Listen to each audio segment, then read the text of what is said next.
Section 1. Jack is on his way to Margaret's house party. He is phoning her for directions. First, you'll have some time to look at questions 1 to 5.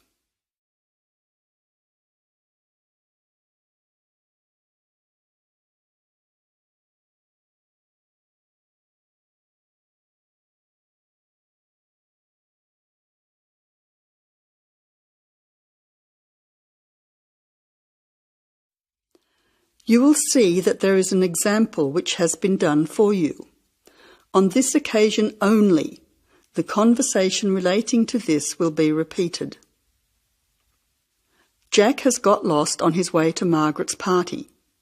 He is phoning her for directions.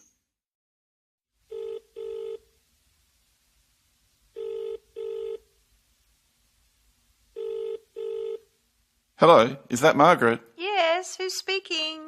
Margaret, it's Jack. I think I'm lost. I can't see a signpost. Jack, so where are you now? Well, I'm a bit confused about the directions, but I'm at a T-junction. Jack says he is at a T-junction, so you choose C, at a T-junction. Now we shall begin. You should answer the questions as you listen, because you will not hear the recording a second time. First, you have another chance to look at questions 1 to 5.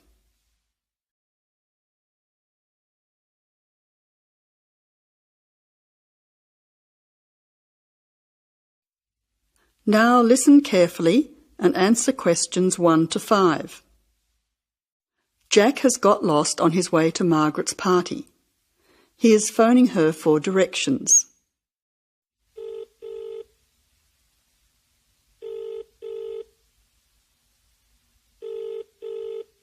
Hello, is that Margaret? Yes, who's speaking? Margaret, it's Jack. I think I'm lost. I can't see a signpost and... Jack, so where are you now? Well, I'm a bit confused about the directions, but I'm at a T-junction. What can you see around you? I can see a pub on the corner. Can you see the name of the pub? Wait a minute, let me see. It's hard to see in the dark. Yes, I can read it now. It's called the Lion's Head. Oh, the Lion's Head. Okay, well then you're not too far away. Go straight ahead through the traffic lights to the next T-junction. Sorry, I didn't hear you. What did you say? I said just go through to the next T-junction. Okay. Now what? Well, there's a park in front of you and a large 2-storey building on the corner. Yes, I can see them. Okay, so now turn left. Hang on, you're coming up the street, so you'll have to turn right. Okay, got it. What's the name of your street? It's Wesley Street, Wesley, number 70. We're the 5th house on the left. You should see a red letterbox and some bushes in front of the house. Okay, 5th house, number 70. I should be there soon. Am I late for the party? It sounds like things are happening there. No, it's only just started. That's good. I should be there in the next 10 minutes. See you soon. Jack hangs up and walks on.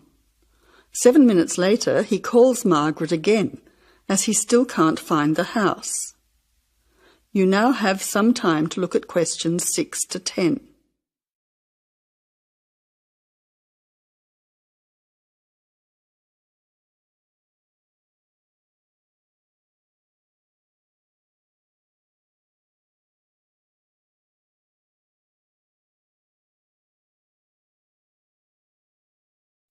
As you listen, answer questions 6 to 10.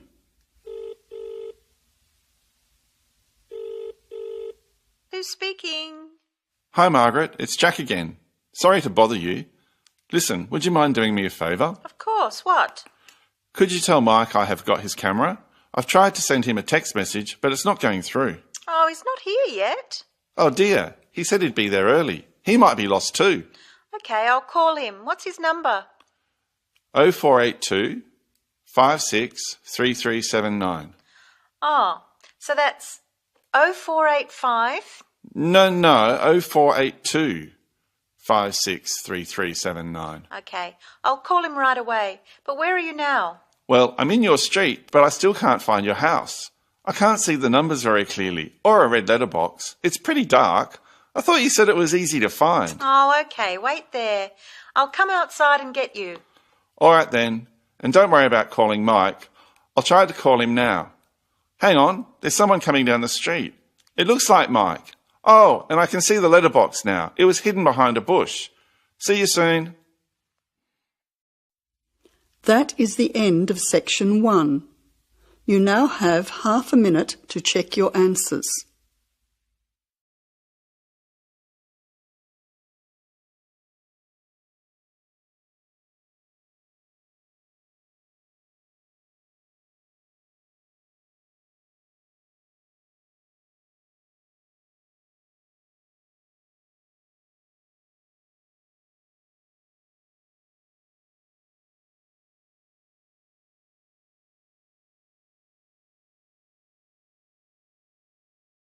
Now turn to Section 2. Section 2. You are going to hear a lecture about the Miners Hotel. First, you have some time to look at questions 11 to 14.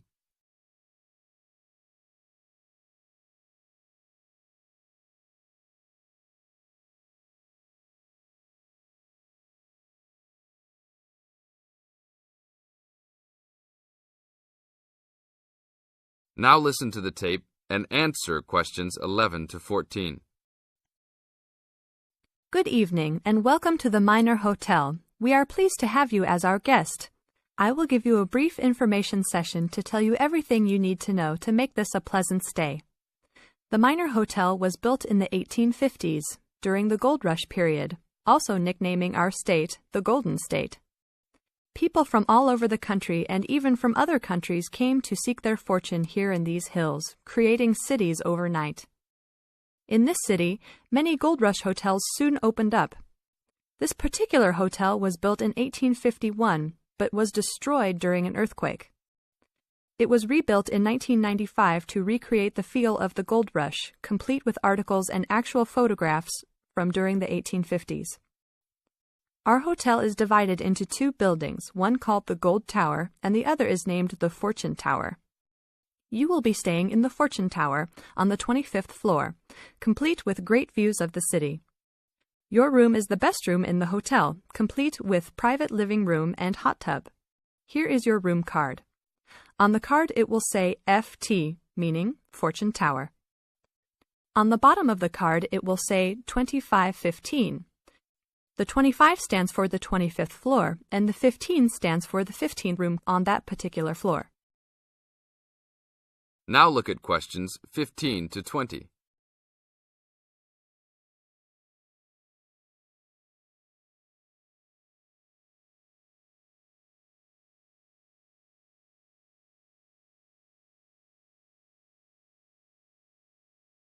Now listen to the tape and answer questions 15 to 20. There are emergency exits in both towers of the hotel. They are located on the south side, opposite the elevators. Please use these in case of a fire or other emergency. We have some special events happening this week. Our Miners Diner is offering a special Miners Buffet dinner this Friday and Saturday for only $20 per person. This special includes all food, not including drinks and alcohol, and shows for the night. The buffet will be available from 5 to midnight. Because of the historical significance of our hotel, there are some special rules. The first rule is that there is no smoking allowed anywhere in the building, not even in your own room. This is not only to ensure the safety and health of our guests, but also the furniture and pictures can be easily damaged by smoke and other harsh treatment. Please remember that there are items of furniture over 100 years old here, so respect the rules by not smoking. Secondly, please do not take pictures using a flash of any of the drawings and paintings in the rooms or hallways, as they are old and fragile. We are doing our best to preserve a national treasure, so please help us in doing so. Lastly, you will only have 1 set of towels and bed sheets per 3 days. This is to conserve the water supply, as there are frequent droughts this high up in the hills. If there are any further questions, the staff of the hotel will be available to answer your questions.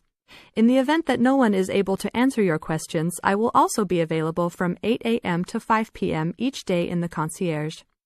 I hope you enjoy your stay here with us. Thank you very much. This is the end of Section 2. You now have 30 seconds to check your answers.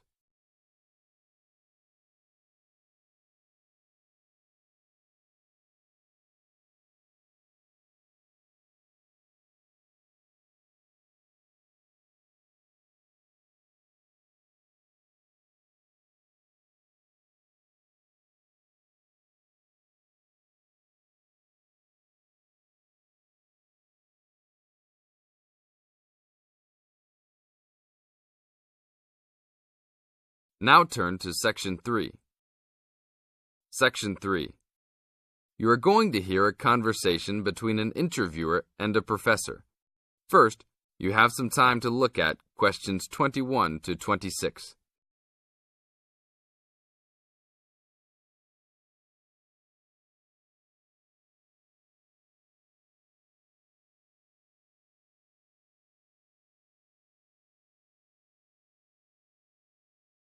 Now listen to the tape and answer questions 21 to 26.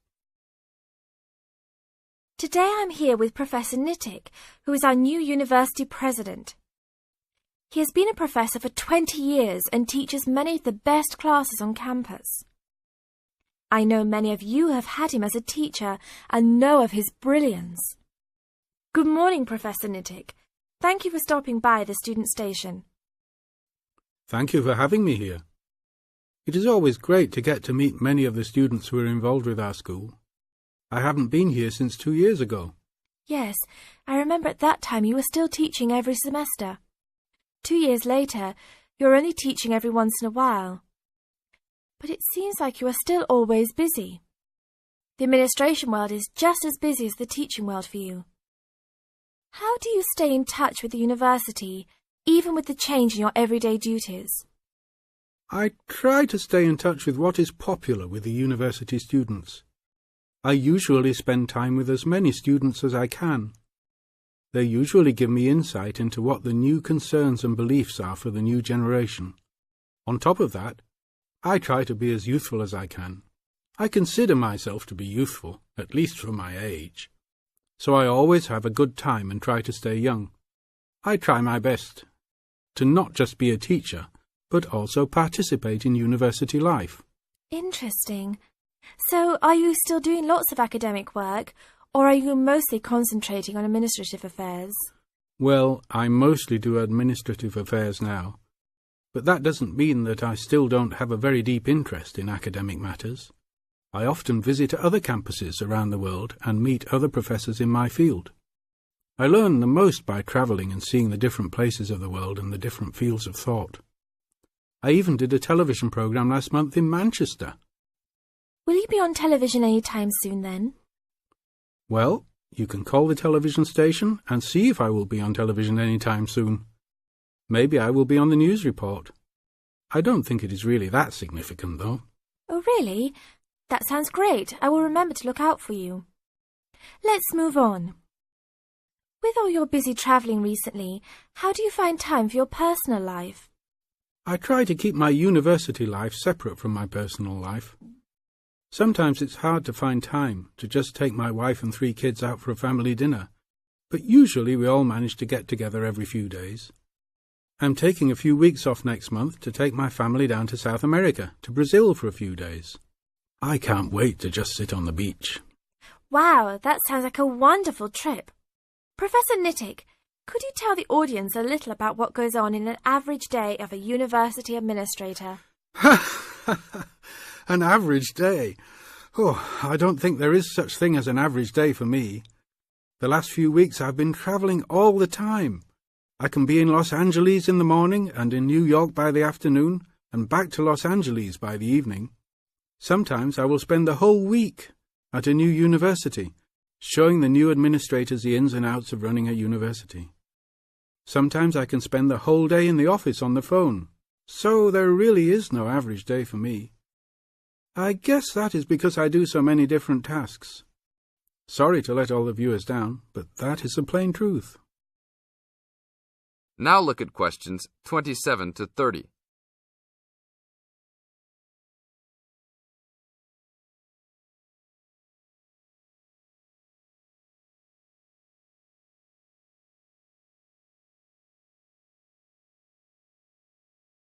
Now listen to the tape and answer questions 27 to 30. Well, I guess I can sum it up for them. You are a busy man. That is probably a good description. So, are there any immediate plans for the coming few weeks? Well, I'm in Los Angeles for the next 2 days, and then I fly to Colorado to meet a new prospective professor for our university. I will be in Colorado for about a week. Then I go to Japan for the next 10 days to meet with our university branch in Japan about record sales there. After that, I return to Los Angeles for a week, just in time for the graduation of the class of 2001. There you have it, my next month's schedule. Thank you very much, Professor Nittick. I always enjoy having you on our show. We hope to have you back on our show next time. This is the end of Section 3. You now have 30 seconds to check your answers.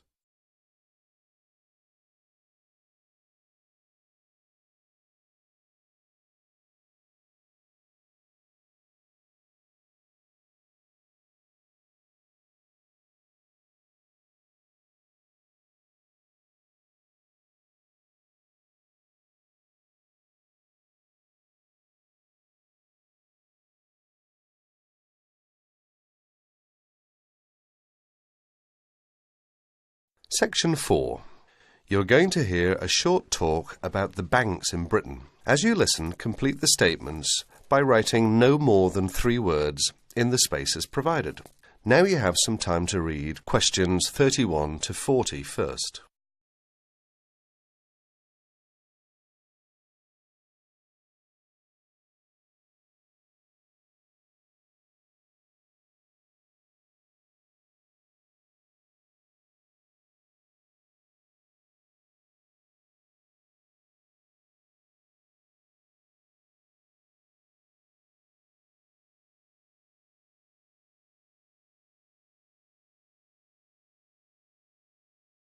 Good afternoon, everyone.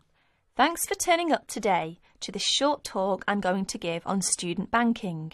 Many of you are unfamiliar with the way banks work in this country, and today's talk should give you a few starting points.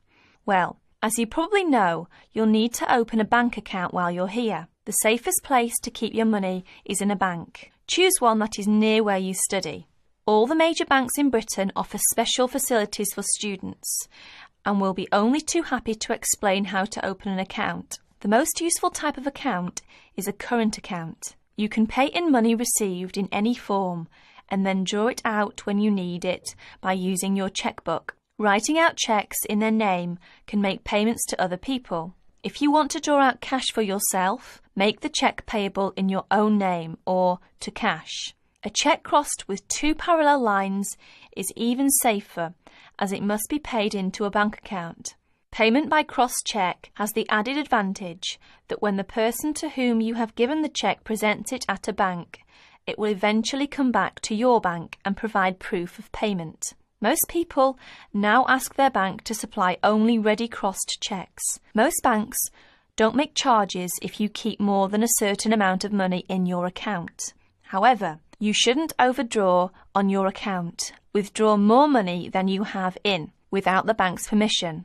If you borrow money from the bank, there will be an interest charge. You will also have to pay a small charge to convert foreign currency paid into your bank into sterling. If you have more money than you need for month-to-month expenses, it is a good idea to open a deposit account for some of it, where it can earn interest. This interest is taxable, but if your bank knows that you are not normally resident in Britain, then you do not pay tax on it. You can't pay by cheque on a deposit account, and to withdraw money, you should give the bank 7 days' notice, or you'll lose 7 days' interest. When you have established yourself as a satisfactory customer with the bank, they can issue you with a cheque card. This is really an identity card, which guarantees that correctly written cheques up to the value of £50 will be honoured by the bank. A cheque card can be very useful, as many shops and enterprises, particularly in London and the cities, will not accept a cheque unless a cheque guarantee card backs it.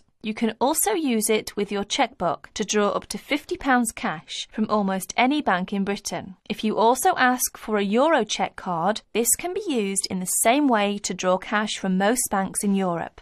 Many banks provide dispensing machines, generally set in the wall of a bank outside, where you can draw cash when the bank is crowded or closed. Provided you are a satisfactory customer, the bank can issue you with a cash card, which allows you to draw up to £100 a day. That is the end of section 4. You will have half a minute to check your answers.